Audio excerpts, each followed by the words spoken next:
जमिनीच्या फसवणुकीची एक अत्यंत धक्कादायक आणि मोठी बातमी समोर येते।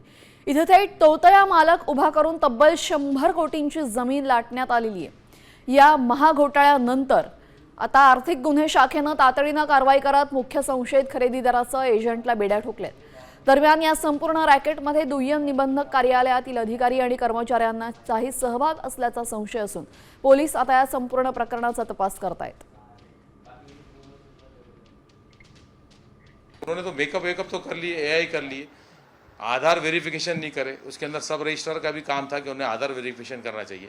विदाउट आधार वेरिफिकेशन, अगर आधार वेरिफिकेशन होता तो ये डॉक्यूमेंट ही नहीं होता था। सबसे पहला तो वहाँ पे फ्लॉज वही था। सेकंड, दूसरा और एक ये था कि डॉक्यूमेंट अधूरे थे। पैन कार्ड डिक्लेरेशन, अब 45-50 लाख रुपए वो भर रहा है और वो बोलता मेरे पास पैन कार्ड नहीं है, और मेरे पास तो पैन कार्ड है। वो भी बनावट आदमी जो है वो डिक्लेरेशन दे रहा। मोहम्मद नूर मोहम्मद हनीफ ज्याच्या नावे हे बक्षीसपत्र झालं आणि जुनेद खान जो एजंट होता, या दोघांना अटक करण्यात आलेली आहे आणि न्यायालयाने दोघांना 2 दिवसाचा पोलीस कस्टडी रिमांड मंजूर केलेला आहे। त्यांनी जे आधार कार्ड वापरलं होतं, अली असगर यांच्या नावाचं आधार कार्ड वापरलं होतं, परंतु फोटो हा त्या तोतया माणसाचा होता।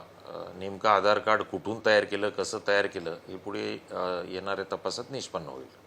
जे 12 दस्तावेज जे छत्रपती संभाजीनगरमध्ये बोगस झालेले आहेत आणि 4 दस्तावेज जालन्यामध्ये झालेले आहेत, या 16 दस्तावेजवर ताबडतोब एन्क्वायरी करून त्याच्यावर कारवाई झाली पाहिजे असे आदेश माननीय महसूल मंत्र्यांनी दिलेले आहेत। आम्ही तर त्याच्यात असं म्हणणं आहे की यांच्यावर मोका लावला पाहिजे, कारण की शासकीय कागदपत्रांचा गैरवापर ते करतायत।